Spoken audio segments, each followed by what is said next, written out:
안녕하세요. 국화 소리 카페 강창학입니다. 오늘은 국화 청소 강좌 20번째 시간입니다. 소극분재 작품 중에서 오늘은 석부 현해 만들기를 해보겠습니다. 먼저 디자인과 모종에 대해서 알아보겠습니다. 석부 현해의 특징은 뿌리가 기암 절벽 아래로 길게 들이어 내리고 분재수가 거꾸로 매달려서 오랜 세월 동안 견디어온 노성의 기백을 표현하는 작품입니다. 모종의 선택은 마디 간격이 길게 잘 자라는 장간종 품종이 좋은 품종입니다.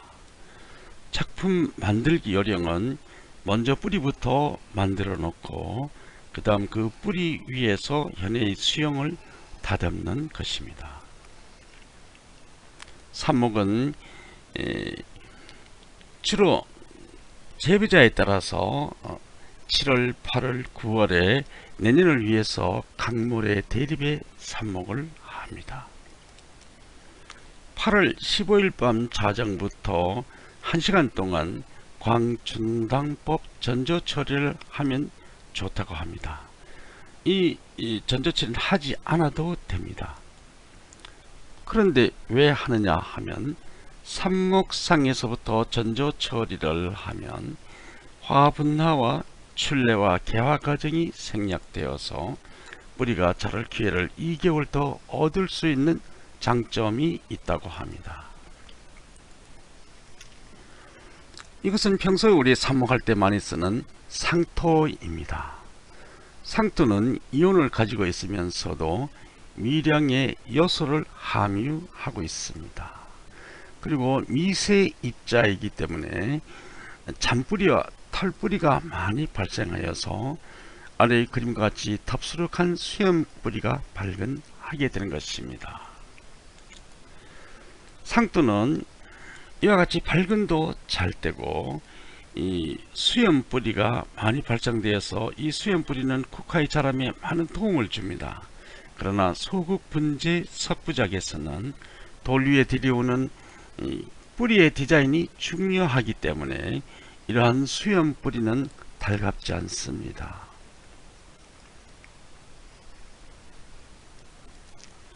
석부작 모종 삽목은 이와 같이 강상류 왕모래가 좋습니다. 이 발근은 상토보다 5일 정도 늦지만 강모래는 차돌 입자이며 양분도 이온도 미량 요소도 함유하지 않습니다.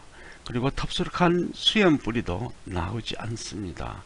그러나 석부작에 꼭 필요한 팔방근이 주로 발근된다는 것이 좋은 점입니다.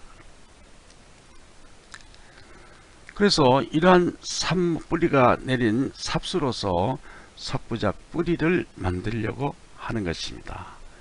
이 그림과 같이 원통 재배를 권장합니다. 이 그림에서는 PVC 원통이지만 지방에 따라서는 대나무 원통을 사용할 수도 있고 농업 관수용 비닐 호스도 사용할 수 있습니다.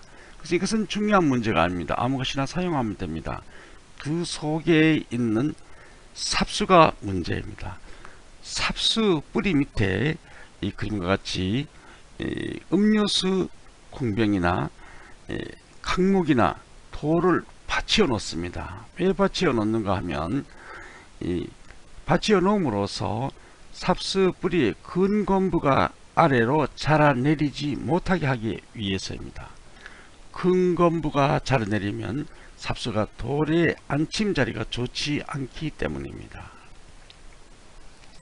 이렇게 한 후에 주위에다가 배양토를 채워 넣습니다.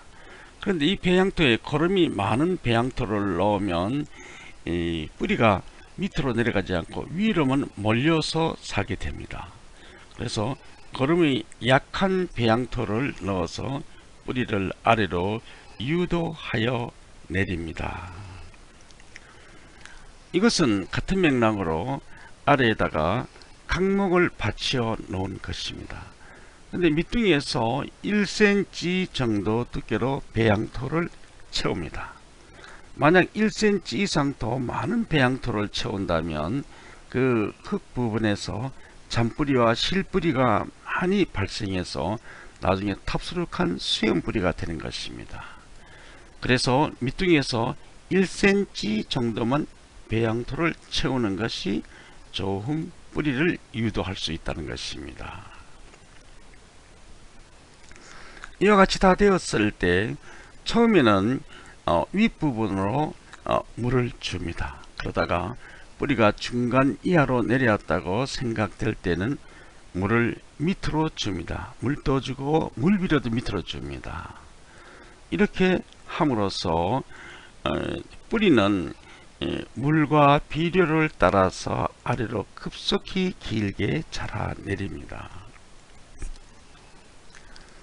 이와 같이 원통에서 국화를 기를 때는 지상부를 무성하게 자라게 해야 대상성으로 뿌리가 지하로도 길게 자라내립니다.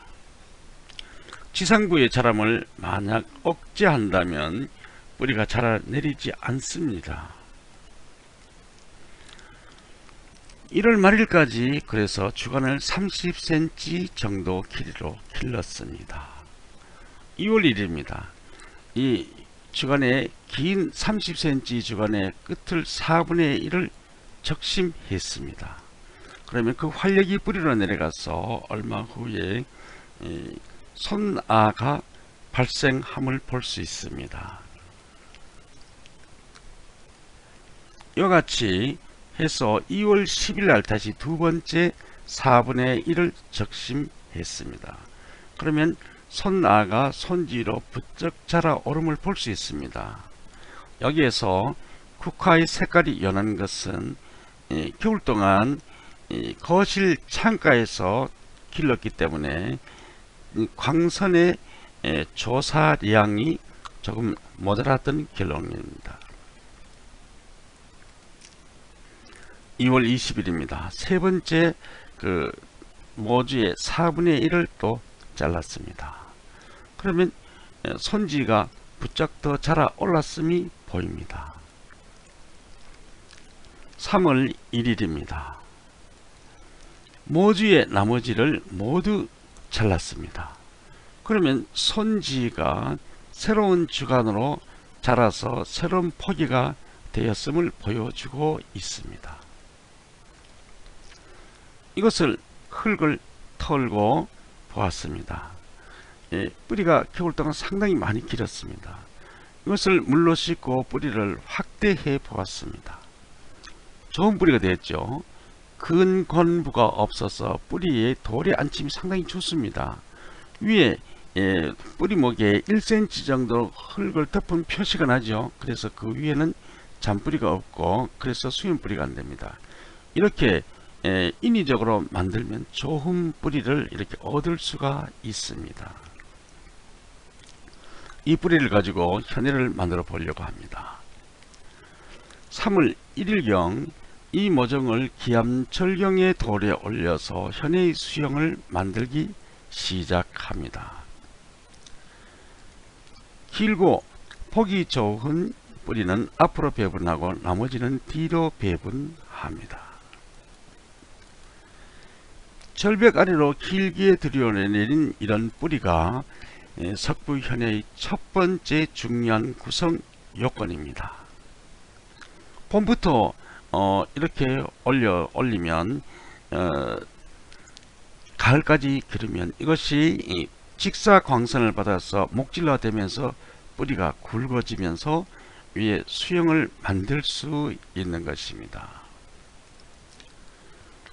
또는 대량 재배하시는 분은 이렇게 강목에 올려서 노지 재배를 하기도 합니다. 시설이나 노지가 없는 도시민들은 이런 강목 화분을 거실 창가에서 몇 포기 정도 기를 수도 있습니다. 그럼 이것도 노지 재배한 것과 결과는 같습니다.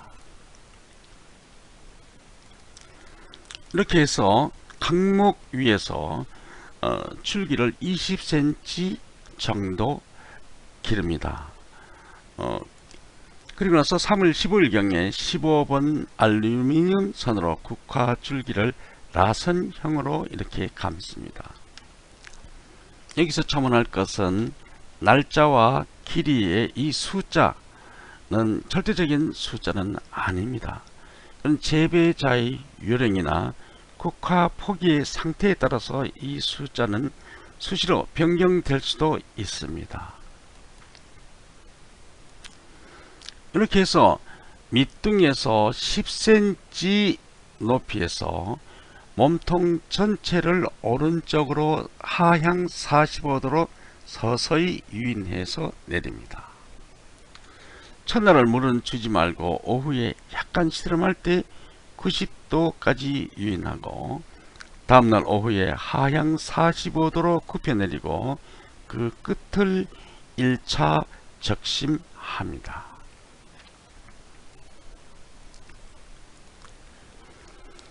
일차 접심 요령은 세력이 강한 제1지의 예정 쌍눈이 왼쪽에 위치하고 세력이 약한 제2지의 예정 쌍눈이 오른쪽에 위치한 지점에서 그 끝을 1차 적심합니다. 같은 방법으로 2지, 1지, 2지, 3지, 3지 반복해서 적심하면 긴 현해가 이루어지는 것입니다. 그러면 이러한 방법으로 실제로 제1지를 만들어 보겠습니다. 적심 3주 후 4월 5일경입니다. 분지된 가지가 9cm 정도 자랐을 때 세력이 약한 제2지를 오른쪽으로 유인해서 현해의 제1지로 삼습니다. 그 다음 세력이 강한 제1지를 아래로 유인해서 주간으로 삼고 그 끝을 2차 적심합니다. 같은 방법으로 제2지를 만들어 봅니다. 적심 3주 후 4월 25일경입니다. 분지된 가지가 8cm 정도 자랐을 때 세력이 조금 약한 2지를 왼쪽으로 유인해서 현해의 제2지로 삼고 세력이 강한 1지를 아래로 주간으로 유인하고 그 끝을 3차 적심합니다. 한 번만 더 3지를 유인해 보겠습니다. 역시 적심 3주 후 5월 15일경입니다. 분지된 가지가 7cm 정도 자라면 세력이 약한 제2지를 오른쪽으로 유인해서 현해의 제3지로 삼고 세력이 강한 1지를 아래로 유인해 내려서 주간으로 삼고 끝을 4차 적심합니다. 이와 같이 같은 요령으로 반복 작업해 내려가는 것입니다. 위에서부터 아래로 내려가면서 마디 간격을 점점 좁아지게 다듬고 또는 가지의 규격도 아래로 내려가면서 점점 작아지게 손질해 내려갑니다. 다음 정식입니다. 대개 6월 말일경에 요사이는 정식을 합니다. 보통 9월달에 정식을 하지만 근래에는 6월 말일 전후에서 정식하는 경향입니다. 기암절경의 높은 돌에 올려서 정식을 합니다. 보기 좋고 긴 뿌리는 정면으로 관상용으로 배분하고 나머지는 보이지 않는 쪽으로 배분해서 생육의 기본 뿌리로 관리를 합니다. 정식을 할 때 돌 위에서 높은 돌 위에서부터 아래까지 뿌리를 깊이 들이우는 것이 키포인트입니다. 얼핏 잘못 생각하면 분재수 국화를 경사지게 길게 길러내리는 것을 주제로 생각할 수가 있습니다. 그건 잘못입니다. 이 국화를 경사로 기르는 것은 누구나 다 하고 있습니다. 그러나 이 돌의 뿌리를 길게 들이는 것은 하기도 까다롭고 어렵고 귀찮아서 모두 생략하고 하지 않습니다. 여기에 남들이 하지 않는 이 돌에 뿌리 들이는 것을 신경을 써야 합니다. 줄기가 너무 많으면 좋지 않습니다. 보통 3, 4줄기만 내리면 됩니다. 돌 뿌리에 드리워지는 그 요령에 따라서 이 작품의 우열이 가려지는 것입니다. 또는 이 돌 위에서 화분에 닿지 않는 짧은 뿌리와 실뿌리는 모두 제거해서 돌 위에서 수염 뿌리가 되지 않도록 깔끔하게 다듬어야 합니다. 아래 부분에 실뿌리와 털뿌리 부분은 흙을 털지 말고 그대로 넓고 얇은 화분 속에 골고루 펼쳐서 흙으로 덮습니다. 비나인도 상당히 중요한 역할을 합니다. 6월 30일경에 이미 만들어 놓은 1지, 2지, 3지, 4지 등의 격가지 끝에 비나인 300배 액을 붓으로 발라줍니다. 그러면 이때부터 격가지 자람은 정지하고 갑자기 안쪽으로 마디마다의 새순들이 움터나와서 분재수를 살찌웁니다. 그리고 아래쪽으로는 주간이 더 길게 자라 내립니다. 이때 보면 위쪽에 굽혀 내린 과갱간 부분이 목질화되어서 엉성하게 보기 싫습니다. 이때 위에 있는 장가지를 몇 개 선택해서 수간 형식으로 길러서 엉성한 과갱간 부분을 덮어 은폐합니다.